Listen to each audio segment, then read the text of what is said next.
A Grande Comissão, um enfoque etnocêntrico. Esta é a lição número 1 da classe de adultos. Neste trimestre vamos falar a respeito de missões, que é o oxigênio da igreja. Você sabia que você gasta mais dinheiro com refrigerante e com doces e balas em geral do que com missões? Sabia também que, de modo geral, a cada R$1.000 que entra de ofertas e dízimo numa igreja, ela destina apenas 50 centavos para missões? Fique aqui comigo, porque nesta aula, uma aula importantíssima neste trimestre, que vai abrir para nós a janela da evangelização. Fique aqui comigo, porque certamente aprenderemos juntos a respeito da grande comissão da igreja, que é evangelizar o mundo. Introdução.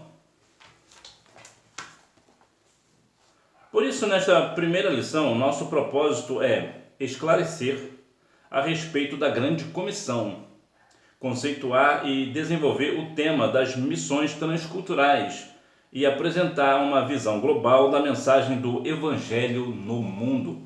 Bom, em primeiro lugar, nós devemos ter um propósito de esclarecer a grande comissão. O que é a grande comissão? A grande comissão é a evangelização de todo o mundo. Nós devemos sair das quatro paredes e ir para todos os lugares do mundo, a fim de proclamar o Evangelho de Cristo, proclamar o amor de Deus pela sociedade, pela humanidade em geral. Então vamos ver nessa lição importantíssima, sobre todo este trimestre, vamos falar a respeito de missões, muitos irão sendo sábios obedecendo ao Espírito Santo, e nós venhamos a cada dia mais estar firme neste propósito da evangelização de todo o mundo.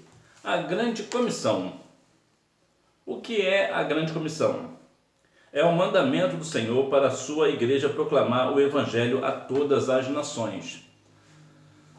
O foco da igreja é a evangelização. Nós devemos evangelizar. Por quê? Porque missões é o oxigênio da igreja. A igreja que não evangeliza, um dia ela morrerá. Algumas pessoas até usam erradamente o texto de Mateus 16:18, que diz: "Te digo que tu és Pedro, e sobre esta pedra edificarei a minha igreja, e as portas do inferno não prevalecerão contra ela." O que acontece? As pessoas muitas vezes usam esse texto para dizer que a igreja do Senhor nunca acabará, no sentido de templo. Então, é um ensinamento equivocado. Por que equivocado? Primeiro, que porta não é um instrumento de ataque, e sim de defesa. Ou seja, é o inferno que não suportará a invasão da igreja, vamos assim dizer. Vamos deixar assim. Outro ponto é que nós nascemos, crescemos, nos reproduzimos e morremos. Então, quando uma igreja, vou colocar aqui um número aleatório, pensar no número 100, por exemplo. Se uma igreja tem 100 membros hoje, se ela não evangeliza, o que acontece? À medida que o tempo vai passando, as pessoas vão partindo para a eternidade. Então aqueles 100 agora não são mais 100, de repente agora é 98. E vai descendo o número, porque algumas pessoas também vão sair para outros lugares, para outras cidades, vão sair de carta de mudança. É verdade que outras pessoas também entrarão na igreja por carta de mudança. Entretanto, à medida que o tempo vai passando, a tendência é sempre o número diminuir, até que aqueles 100 vai virar 3 ou 4 pessoas e até fechar a igreja por falta de membresia. E por que isso acontece? Porque essa igreja não está respirando missões, porque essa igreja não pratica missões. Então, uma igreja que não evangeliza para ganhar almas para o reino do céu não vai crescer de maneira nenhuma. E não adianta as pessoas acharem: mas a Bíblia diz que as portas do inferno não prevalecerão. É um texto completamente equivocado, como eu já disse. Então nós devemos, a cada dia mais, já que nós hoje temos 100 membros, vamos continuar evangelizando para chegar a 1.000, chegar a 10.000. Nós devemos crescer na graça e no conhecimento do nosso Senhor e Salvador Jesus Cristo e levar assim a palavra do Senhor a todas as nações. E se nós não podemos chegar a todas as nações, vamos falar ao menos para os nossos vizinhos, para o nosso bairro, para a nossa cidade, para o nosso estado, ou ao menos para o nosso país. Mas de alguma forma nós devemos evangelizar. Vou te dar um número alarmante. Cerca de 40 anos, um cristão ganhava em média 120 pessoas para Jesus. Hoje, 120 cristãos não conseguem ganhar uma alma para o reino. Para você ver o quanto é indispensável que nós venhamos nos despertar para continuar a fazer missões para a honra e glória do nome do Senhor.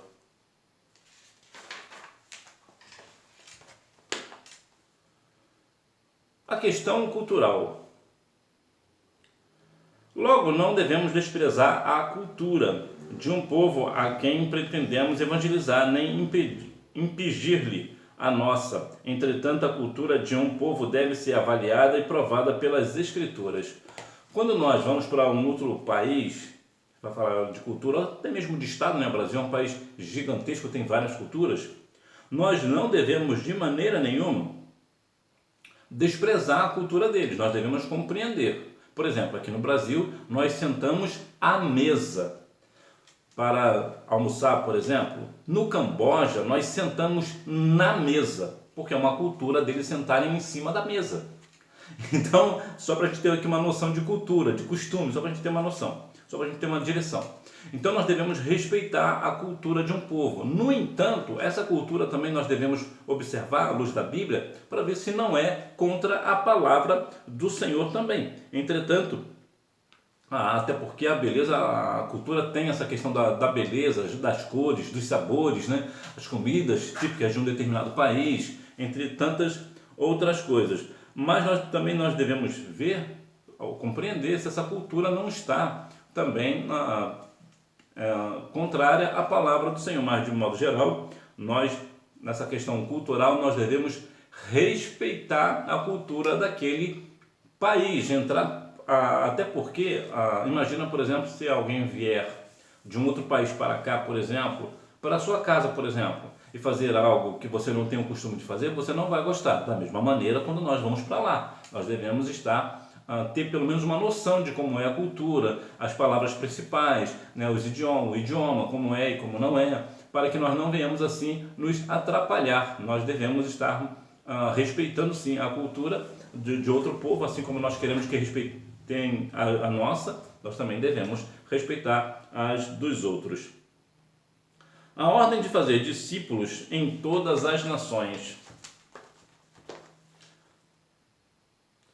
Um país é uma nação politicamente definida. Já a etnia é um povo culturalmente definido com uma língua e uma cultura próprias. Então vemos aqui uma diferença interessante sobre a questão do país, porque quando se fala de fazer discípulos em todas as nações, não é necessariamente fazer discípulos em todos os países. O importante aqui não é países. Na verdade, o que nós devemos focar é em nações. Por quê? Porque país é só uma questão politicamente definida.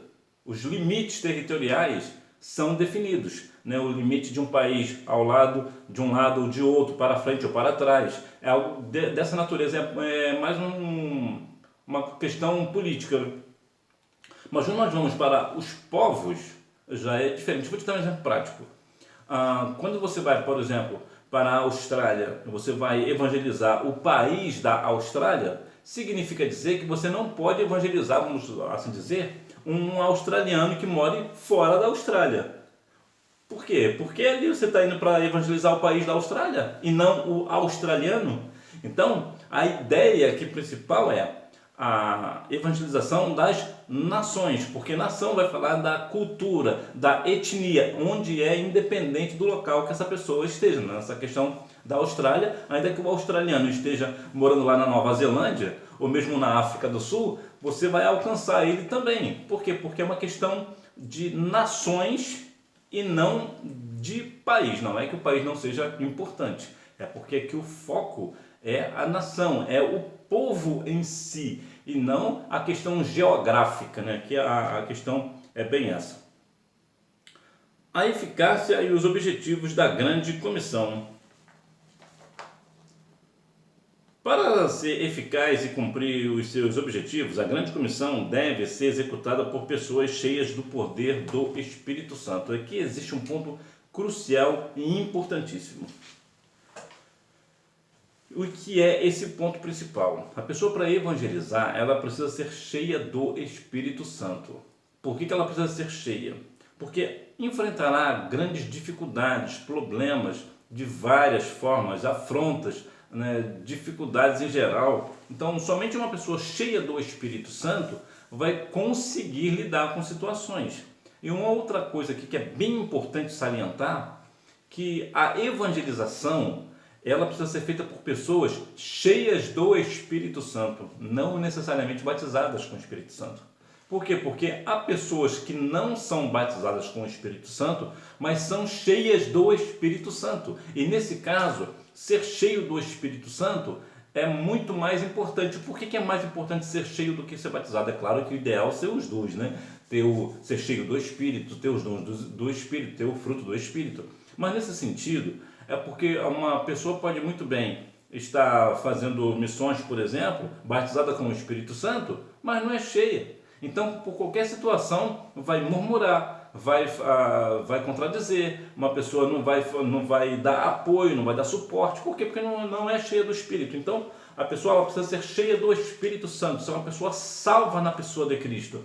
Está com os olhos brilhando por missões, o coração palpita por missões. Então, precisa ser uma pessoa cheia do Espírito Santo. Por quê? Para proclamar o Evangelho em palavras e ações a toda criatura. Ou seja, não é somente a pessoa falar do Evangelho, ela precisa também agir como uma pessoa cristã em todo lugar que ela estiver. Por isso é importante que ela seja cheia do Espírito Santo, justamente para fazer essa diferença, né? Fazer não somente com ações, a pessoa prega o Evangelho e fala do Evangelho, mas vive o Evangelho na prática. Discipular os novos convertidos. O novo convertido talvez seja o melhor grupo da igreja. Quer abraçar tudo, quer fazer de tudo, estão sempre para frente, estão querendo fazer tudo. Então esse povo, esse novo convertido, ele precisa ser discipulado, ele precisa ser ensinado. E só será bem ensinado uma pessoa que é cheia do Espírito. A pessoa, quando é cheia do Espírito Santo, ela fala, né, ela discipula com mais autoridade. Por que ela fala com mais autoridade? Porque a autoridade dela vem do Espírito Santo. Ela não fala dela mesma, ela fala sobre o Espírito. Ou melhor, ela fala embaixo da autoridade que está o Espírito Santo. Integrá-los espiritualmente e socialmente na igreja local. Quando a pessoa vai fazer missões, ela evangeliza, ela vai discipular essa pessoa, depois ela vai integrar espiritualmente essa pessoa a uma igreja. Essa pessoa vai fazer parte da igreja, vai fazer parte do templo, do sistema religioso ali propriamente dito. Então, o que será? Será mais uma pessoa que estará entrando para o reino dos céus. É verdade que aqui é diferente do reino e da igreja, mas eu quero dizer que quando a pessoa vem para a igreja, ela está batizada, por exemplo, ela desceu as águas, ela está compromissada com a igreja de Cristo, que é o corpo de Cristo. Então, por esta razão, é importante que essa pessoa também seja integrada espiritualmente a uma igreja local. Sinopse: a grande comissão é um chamado para anunciar o evangelho a cada criatura e em qualquer lugar.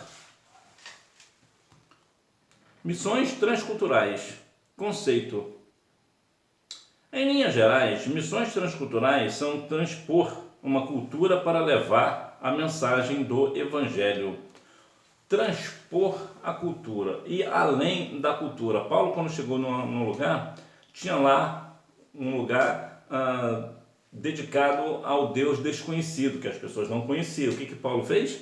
Ele transpôs aquela cultura de vários deuses e colocou Deus ali no centro. Não, esse Deus desconhecido é o Deus que eu prego, é o Deus que eu falo, é o Criador. E as pessoas ali entenderam a mensagem do Evangelho. Aí entra aquela questão lá do início. Você não precisa necessariamente ir contra a cultura de um país. Na verdade, nós nunca devemos ir contra a cultura de um país, a não ser que seja contrária à palavra de Deus. Então, o que acontece? Nesse sentido, Paulo usou a sabedoria para colocar Deus ali no meio do negócio.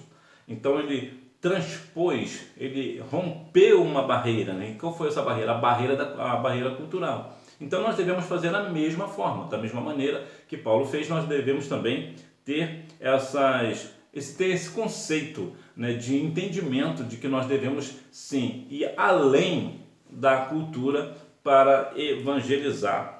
Visão transcultural da Bíblia.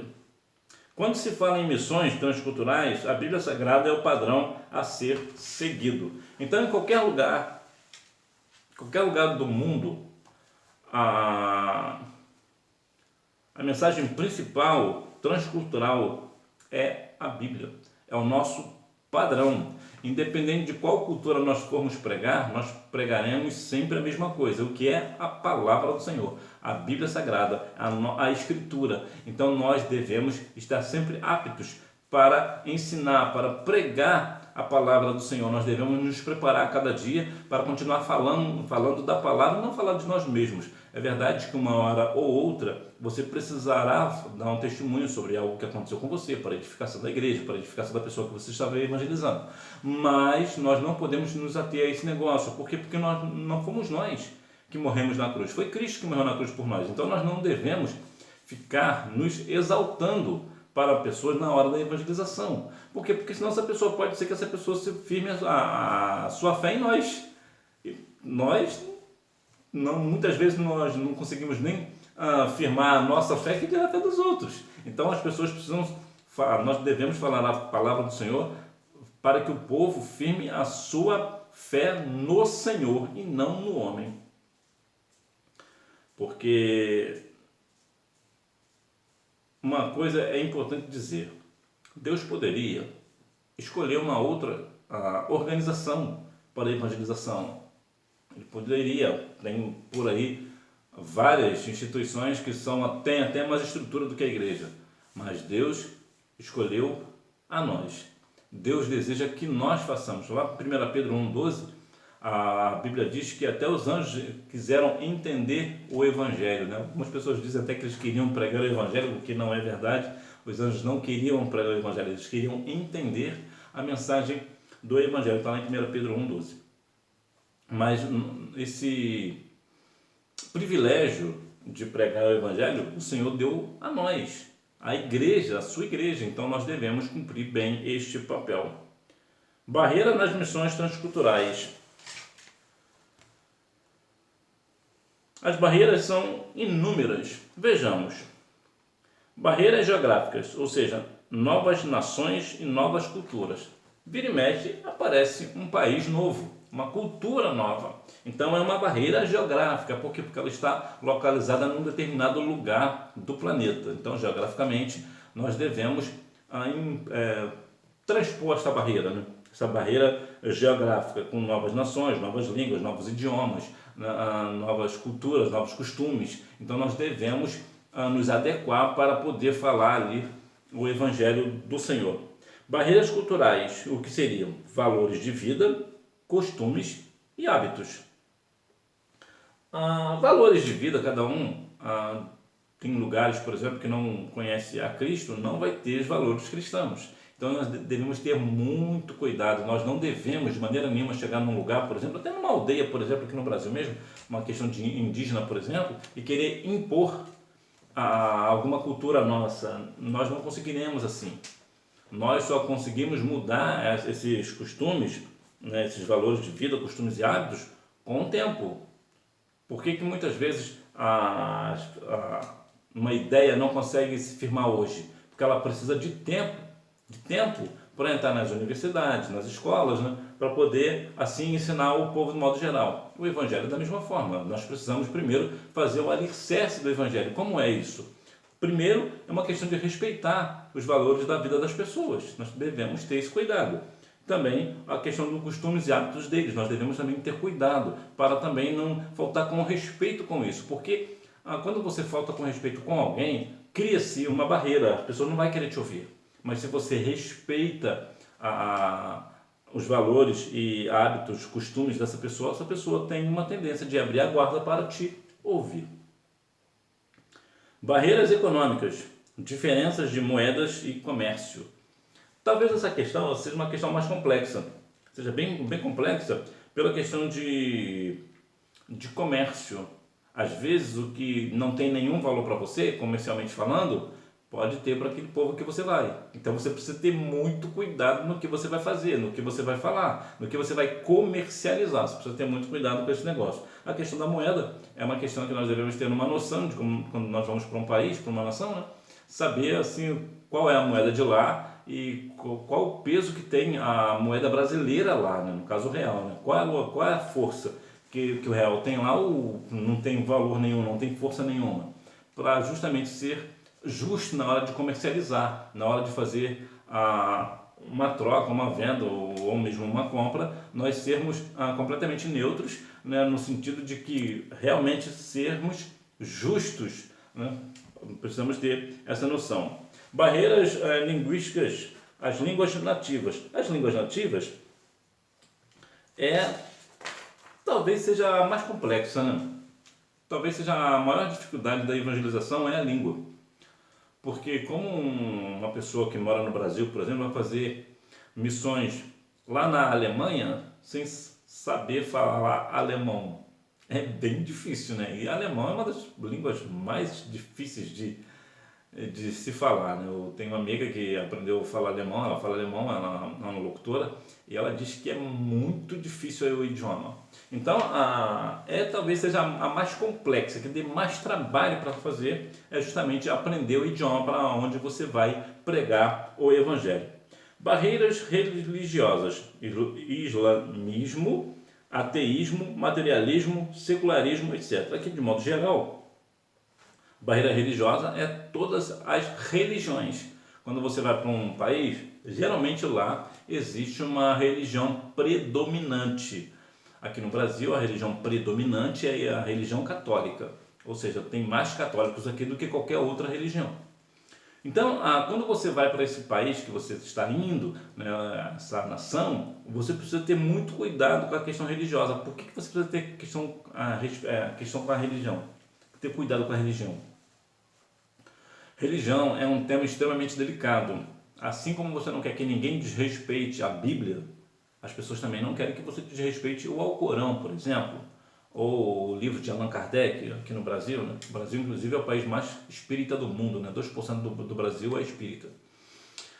Então, quando você vai para um lugar, por exemplo, o espiritismo surgiu na França. Então, se você vai à França e lá existe a questão do espiritismo, você precisa ter cuidado no que você vai falar lá. Você não pode entrar diretamente falando contra. Eu tinha um amigo que era espírita, ele serviu o espiritismo cerca de 70 anos, e eu falava do evangelho para ele, mas dentro do respeito da religião dele. Eu sabia que ele era espírita, então eu falava com cuidado. Não é nem espírita, ele era kardecista. Era kardecista. E espiritismo é a mesma coisa, né? É a mesma coisa. Aí o que acontece? Eu tinha um certo cuidado de falar com ele, falava pausadamente, com cuidado, não desrespeitava a religião dele. Eu falava com todo o cuidado, como diz o bom mineiro, eu pisava em ovos. Então, nós devemos ter muito cuidado com a questão da religião, da questão do secularismo, né? As pessoas secular, que eu digo, no sistema das pessoas que não têm uma religião, a pessoa que é ateu, por exemplo, que não acredita em Deus. Nós devemos respeitar uma pessoa ateu. No Brasil, por exemplo, o Antônio Fagundes, Drauzio Varela, né, o doutor, né? A atriz Camila Pitanga, só para citar alguns nomes, são pessoas que não acreditam em Deus. Como é que você vai pregar sobre Deus ao Antônio Fagundes, por exemplo? Você precisa ter respeito pela decisão dele não crer em Deus. Você já começa por aí. Você respeitar o direito dele não acreditar. Aí você, de repente, consegue ali, com um jeitinho aqui, com um jeitinho ali, cheio do Espírito Santo, você chega lá. Agora, se você está cheio do Espírito Santo, mas não tem respeito pela pessoa do Antônio Fagundes nesse caso, você não consegue. Porque precisa ter respeito em tudo aquilo que nós falamos e fazemos, principalmente para o Evangelho. Nós devemos ter respeito pela religião dos outros. Sinopse: as missões transculturais passam pelo desafio cultural dos povos nativos. Visão global do Evangelho no mundo. Evangelização e discipulado. Evangelização e discipulado não são excludentes, mas duas faces da mesma missão. De modo geral, o que temos aqui? Uma questão da evangelização.